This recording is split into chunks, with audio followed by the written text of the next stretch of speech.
Welcome back ناظرین. ہماری گفتگو قاضی صاحب سے جاری تھی اور ایک آرٹیکل جس میں قاضی صاحب نے یہ لکھا کہ جماعت اسلامی خول میں بند ہے، تو اس کی وضاحت بھی اور اس کی چونکہ وہ تو چھوٹی سی جگہ تھی، موقع بھی نہیں ہوتا، تو آپ کو کیا رکاوٹ تھی اس خول سے نکالنے میں؟ آپ کے پاس تو وقت بہت تھا. ویسے جی یہ بات میں نے کئی دفعہ جماعت کے اجتماعات میں کہی ہے، ارکان کے اجتماعات میں کہی ہے، شورا میں کہی ہے، اور اس کے لیے میں نے راستے بھی بتائے ہیں اور راستہ نکالنے کی کوشش بھی کی. آپ کو معلوم ہے کہ اسلامک فرنٹ بنا تھا، پاسبان بنا تھا. یہ ساری کوششیں اس لیے ملی تھی. یکجہتی کونسل، ملی یکجہتی کونسل تو خیر جماعت اسلامی کا پلیٹ فارم نہیں تھا، لیکن یہ ساری چیزیں کوششیں اسی لیے تھی کہ ہم عام معاشرے کو اپنے ساتھ لے سکیں اور ہم اس کی قیادت کر سکیں، بجائے اس کے کہ ہم تتمہ بنیں کسی اور تحریک کا اور اس کے ساتھ نتی ہو جائیں اور ایک چھوٹی جماعت پر بن کر دوسری کی قیادت میں چلیں. تو اس الائنس کی بجائے یہ کہ ہم خود ایک وسعت پیدا کریں اور لوگوں کو اپنے ساتھ شامل کریں اور اپنی قیادت میں لوگوں کو چلائیں، اس کی ضرورت ہے، اس کی ضرورت تھی، اب بھی ہے. اور میں سمجھتا ہوں کہ جماعت اسلامی کی ہی یہی حیثیت ہے، یعنی جماعت اسلامی کی طرح کی دوسری جماعت یہاں اس ملک میں نہیں ہے. امانت و دیانت کے لحاظ سے، تنظیم کے لحاظ سے، اپنی دعوت کی اسی منہج کے لحاظ سے جو حضور نبی کریم صلی اللہ علیہ وسلم کا طریقہ کار ہے. لیکن یہ جو تنگی ہے اس کو ہم اس طرح سے ختم کر سکتے ہیں، معاشرے کے بااثر لوگوں کو، جس طرح حضور نبی کریم صلی اللہ علیہ وسلم نے ساتھ رکھ لیا تھا. سرداروں کو کہا تھا خیارکم فی الجاہلیت خیارکم فی الاسلام. جاہلیت میں جو سردار تھا وہ اسلام میں بھی سردار رہے گا، اس کی سرداری پر کوئی بھی فرق نہیں پڑے گا، اور لوگوں کو اپنے ساتھ لیا. تو اسی طریقے سے جماعت اسلامی کو کوشش کرنی چاہیے کہ معاشرے کے بااثر لوگوں کو، بااثر طبقات آپ کو اپنی کوششوں میں کچھ کامیابیاں محسوس ہوئی کہ آپ نے کوششیں کی تھیں؟ میں تو اسی لیے کہہ رہا ہوں، اب بھی کہہ رہا ہوں، اور میں نے تب بھی بات کہی تھی، اب بھی کہہ رہا ہوں. تو میں یہ سمجھتا ہوں کہ یہ بہت اس پہ بھی ناراض ہونے کی ضرورت نہیں ہے. اب میڈیا کا ذکر آیا تو میڈیا کے حوالے سے، اگر ہم نے جب میڈیا سے تعلق نہیں تھا اس وقت بھی ہم سنتے تھے جماعت اسلامی فوج کی بی ٹیم، جماعت اسلامی امریکہ کی حامی، جماعت اسلامی حکومتوں کے ساتھ، جماعت اسلامی نے جمہوریت کا راستہ روک دیا. وہی الزامات تواتر سے میڈیا پر آ رہے ہیں. جماعت اسلامی نے بہت ترقی کی ہے، ہر شعبے میں محنت کی ہے، ہر شعبے کے اندر جماعت اسلامی کے پاس یعنی بہت اچھے کارکن اور بہت اچھے لوگ ہیں. لیکن میڈیا پر جماعت اسلامی کے اوپر جو الزامات ہیں وہ لگتا ہے کہ تواتر سے ایک ہی ہیں. تعلیمی اداروں میں اسلحہ جماعت اسلامی لائی، جمہوریت کے خلاف ہے، فوج کے ساتھ ہے. اس کی وجہ یہ ہے کہ جماعت اسلامی میں یہ کوئی حقیقی کوئی برائی نہیں دیکھتے، تو کوئی چیز گھڑتے ہیں یا پٹی ہوئی الزامات دوبارہ، فوج سے پیسے لیے ISI کیس مشہور ہوا، پھر ریپیٹ ہو گیا، وہ دوبارہ ریپیٹ کرتے رہتے وہی ہیں، چیزیں دوبارہ آئیں جی. حالانکہ وہ تو جماعت اسلامی صرف وضاحت کرتی رہے گی یا کوئی مقابلے میں کوئی چیز کھڑی کرے گی، کوئی چیز سامنے لائے گی کہ جناب اصل تو اس کو سنو اور اس کی بات؟ تو یہ ہے جی کہ جو کامیابی ہوتی ہے اور وہ عوام کی تعاون سے آتی ہے، اس کا کوئی جواب نہیں ہوتا. پھر لوگ ہزاروں طرف، اب موجودہ جو قیادت ہے اس پہ لوگ کیا نہیں کہتے، اور کیا بالکل واضح چیزیں نہیں ہیں ان کے بارے میں، لیکن چونکہ اختیار ہے، اقتدار ہے، بس لوگ ان کے ساتھ چل رہے ہیں. تو جماعت اسلامی تو بالکل ایک کلین سلیٹ کے ساتھ لوگوں کے سامنے ہے. لیکن یہ کہ اگر یہ لوگوں کی رہنمائی کرے، بااثر لوگوں کو لے لے، بااثر طبقات کو لے لے اپنے ساتھ، اور واقعی ایک قیادت کی ایک صورت میں آ جائے، قومی قیادت وہ اپنے ہاتھ میں سنبھالے، لوگوں کو آگے بڑھائے، تو میرا خیال یہ الزامات خود بخود ختم ہو جائیں گے. یہ تو الزامات جاری رہیں گے. قاضی صاحب، ایک بڑی تشویش کی بات آج کل نظر آ رہی ہے، میڈیا کے ذریعے بھی پتہ چل رہی ہے، اور امریکہ کی بار بار اس کی جانب سے مداخلت بھی. بلوچستان، آپ خود بلوچستان کے اندر آنا جانا، آپ کا کام وہاں رہا ہے، آپ نے دیکھا ہے جماعت اسلامی کے اندر، آپ نے امارت کے دور میں بھی بہت کاروان دعوت و محبت بھی آپ نے وہیں سے گزارا، وہاں سے بھی گزارا. تو بلوچستان کا مسئلہ کیا ہے؟ کیا لوگ پاکستان سے بالکل متنفر ہو گئے ہیں؟ بس جی، ایک تو بلوچستان کا مسئلہ وہاں کے خود سرداروں کے ہاتھوں ہے.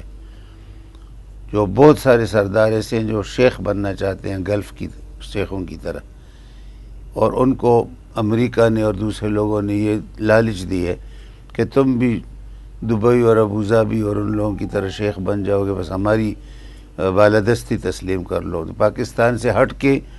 لیکن مجھے یہ خدشہ ہے کہ خدا نخواستہ بلوچ آپس میں لڑ نہ پڑیں، پھر مینگل اور بروہی، یعنی وہ بروہی ہے نا جی مینگل، تو بروہی اور بلوچ کا آپس میں جھگڑا اس کا امکان ہے، قبائل کا آپس میں جھگڑے کا امکان ہے جی، مختلف قبائل کی لڑنے کا امکان ہے، مختلف سرداروں کی اپنی اپنی. اس لیے خود وزیر اعلیٰ بلوچستان نے کہا ہے جی کہ یعنی بلوچستان اگر علیحدہ ہوا تو بہت بڑی خانہ جنگی کا خطرہ ہے خود پختون بلوچ کے درمیان. لیکن کیا ابھی یہ چیزیں ہیں ایسی؟ میں کہتا ہوں جی کہ اس میں پاکستان کے حکمرانوں کی اسٹیبلشمنٹ کی خود فاش غلطیاں وہ شامل ہیں. جس طرح پورے ملک کے انہوں نے ستیہ ناش کر دیا ہے، تو اسی طرح بلوچستان کے اندر بھی ناانصافیاں کی گئی ہیں، ظلم کیا گیا ہے. عدل کی ضرورت ہے، انصاف کی ضرورت ہے.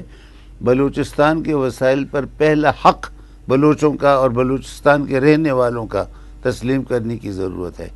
یہ بالکل اس میں کوئی دو رائے نہیں ہو لیکن اس کے حوالے سے تو ایک برس تک کروڑوں روپے رائلٹی کے جاتے رہے ہیں. بلوچستان کو جاتے تھے یا کسی سردار کو جاتے رہے ہیں؟ خیر وہ جو رائلٹی کے پیسے ہیں نا جی، وہ تو سرداروں کو بھی گئے ہیں اور بلوچستان میں بھی گئے ہیں، تو کرپشن کی نظر ہو گئے ہیں.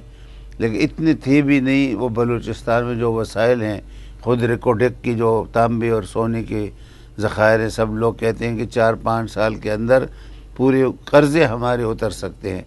اسی طرح سے وہاں کے گیس کے اور پیٹرول کی جیولوجیکل فارمیشن ایسی ہے کہ جو کنونسڈ ہیں تمام بلوچ بھی اور بلوچستان کے لوگ بھی اور خود حکومت پاکستان کے جیولوجسٹ بھی، کہ یہ فارمیشنز اسی طرح کی ہیں جو گلف کی ہیں.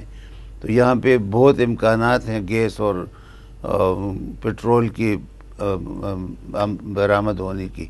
اس کو ٹھیک طریقے سے ایکسپلائٹ. تو یہ اسی سے متعلق تو نہیں ہے کہ پاکستان میں اس طرف ذرا سختی یا کنٹرول کرنے کی کوشش کی گئی تو یہ پیغام دیا گیا کہ پھر ہم الگ کر دیں گے بلوچستان کو؟ ظاہر ہے کہ دشمن تو یہی چاہتا تو اب یہ پیغام جہاں سے آ رہا ہے اس کے ہم فرنٹ لائن اتحادی. ہاں، بلوچستان کے بغیر تو پاکستان کچھ بھی نہیں ہے. بلوچستان تو اس کی آبادی کو نہ دیکھیں، اس کے جغرافیائی محل وقوع کو دیکھ لیں، اس کی اسٹریٹجک امپورٹنس کو دیکھ لیں، اس کی وسعت کو دیکھ لیں، تو یہ بلوچستان جو ہے یہ ہمارے لیے ناگزیر ہے. اور پاکستان جو ہے عالم اسلام کا ایک قلعہ ہے.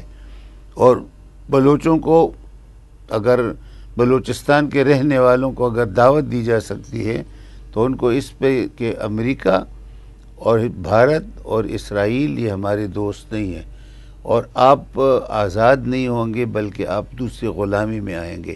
آزادی کا صرف ایک ہی راستہ ہے کہ اب پاکستان کا حصہ رہیں. اور پاکستان کو اس طرح کی پالیسی اڈاپٹ کرنی چاہیے کہ بلوچستان کے رہنے والوں کو یہ احساس محرومی نہ ہو کہ ان کی اختیارات چھینی گئے ہیں اور ان کو اپنی زمین پر اپنے وسائل پر اختیار نہیں ہے. یہ شکایت ان کی ختم ہو جائے، دور ہو جائے. تو یہ کون کرے گا؟ یہ جو لوگ آج کل یا اس سے پہلے حکومتوں میں وہ کوئی اچھی قیادت کی ظاہر ہے جی ضرورت ہے. قاضی صاحب یہ ساری چیزیں جس کے بارے میں کہا جا رہا ہے کہ بلوچستان میں سازش ہو رہی ہے، ڈوریں کہتے ہیں واشنگٹن سے ہل رہی ہیں. واشنگٹن کا پاکستان فرنٹ لائن اتحادی ہے اور اس پر الزام بھی لگاتے ہیں وزیر داخلہ کہ ہمارے پاس ثبوت ہیں، لیکن اس سے الگ بھی نہیں ہوتے. تو میں کہتا ہوں جی کہ تھوڑی بہت تبدیلی تو آ رہی ہے جو اس سمت میں آگے بڑھنا چاہیے. مثلا ایران کے ساتھ جو ہماری گیس پائپ لائن ہے، ہمارے سارے ایکسپرٹس کہتے ہیں کہ ہمارے لیے امیجیٹ فوری طور پر ہمارے انرجی کا مسئلہ اسی طرح سے حل ہو سکتا ہے کہ ہم ایران کے ساتھ اس معاہدے کو تکمیل تک پہنچائیں. میں سمجھتا ہوں کہ اس پہ ان کا جو مضبوط سٹینڈ ہے وہ بالکل درست ہے اور اس پہ ان کو ایک قدم آگے بڑھ کر امریکہ کو اس ملک سے نکالا کیسے جائے. جماعت اسلامی ایک امریکہ کو نکالنے کی ویسے جی میں سمجھتا ہوں اگر افغانستان سے نکل جائے تو ہماری جان بھی چھوٹ جائے گی. لیکن وہ جاتے جاتے تباہی بہت پھیلاتا ہے. تباہی ویتنام سے جاتے ہوئے کمبوڈیا میں پھیلائی تھی. تو خدشات ہیں کہ پاکستان یا ایران کو اپنا دوسرا کمبوڈیا پاکستان کو اور ایران کو دونوں کو آپس میں قریبی تعاون بھی کرنا چاہیے اور پاکستان کو اس کے بارے میں ہوشیار رہنا چاہیے اور پاکستان کے اندر یکجہتی پیدا کرنے کی ضرورت ہے، قومی یکجہتی. پاکستان کے جو حالات ہیں ابھی انتشار بھی نظر آتا ہے، عجیب و غریب صورتحال ہے۔ بلوچستان میں ایک کے سوا سب وزیر ہیں، مرکز میں بہت ساری سیاسی جماعتیں ہیں، وہ حلیف بھی ہیں، حلیف رہی بھی ہیں، اور اپوزیشن بھی آج کل ہیں۔ آپ کا مجھے 1993 کا ایک پریڈکشن کہہ لیں، یا آپ کا ایک وہ تھا کہ ایک وقت آئے گا کہ مسلم لیگ اور پیپلز پارٹی اقتدار کی خاطر ایک ہو جائیں گے، تو وہ ہم نے دیکھا 2008 کے انتخابات میں وہ بھی ہو گیا۔ تو اس متھ کو توڑنے کا، اس قوت کو اور اس ساری چیزوں کو توڑنے کے لیے کیا لائحہ عمل ہے آپ کے پاس؟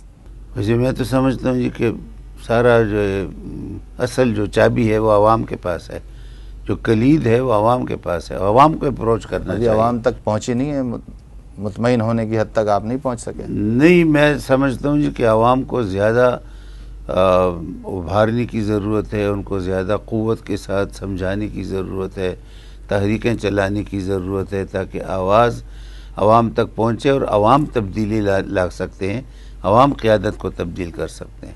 قاضی صاحب، کوئی پیغام پورے جماعت سے متعلق پاکستان کے عوام کے لیے؟ اور ویسے میں تو یہی عرض کروں گا جماعت کے ساتھ سے بھی اور عوام سے بھی، کہ یہ جس مرحلے سے ہم گزر رہے ہیں اس میں قومی سوچ ابھارنے کی ضرورت ہے، اور میرا اپنا یہ تجربہ ہے، ہمارا ایک ادارہ ہے CDS، centre for discussions and solutions, ادارہ فکر و عمل، اس میں نے دیکھا ہے ہم مختلف الخیال لوگوں کو بلاتے ہیں اور قومی ایشوز پہ بات کرتے ہیں۔ میرا یہ تجربہ ہے کہ قومی ایشوز پر بالکل کنسنسس موجود ہے، اتفاق رائے موجود ہے، اور اس اتفاق رائے کو بڑھانا چاہیے، اور ہمیں اتفاق رائے کی ایک حکومت کی ضرورت ہے فوری طور پر۔ قاضی صاحب بہت شکریہ۔ قاضی حسین احمد سے ناظرین ہماری گفتگو ہوئی۔ قاضی صاحب نے امت مسلمہ کے مسائل کے حوالے سے، عرب اسپرنگ کے حوالے سے، پاکستان کے حوالے سے بہت گراں قدر گفتگو کی، اور ان کا پیغام یہی ہے کہ اس ملک کے اندر اتفاق رائے کو بڑھانے کی ضرورت ہے، اپنے حلقے کو وسیع کرنے کی ضرورت ہے، زیادہ سے زیادہ لوگوں کو ساتھ لے کر چلنے کی ضرورت ہے۔ یہ سب مل کر چلیں گے تو تبدیلی آئے گی۔ اس کے ساتھ ہی اپنے میزبان مظفر اعجاز کو اجازت دیجیے۔ السلام علیکم۔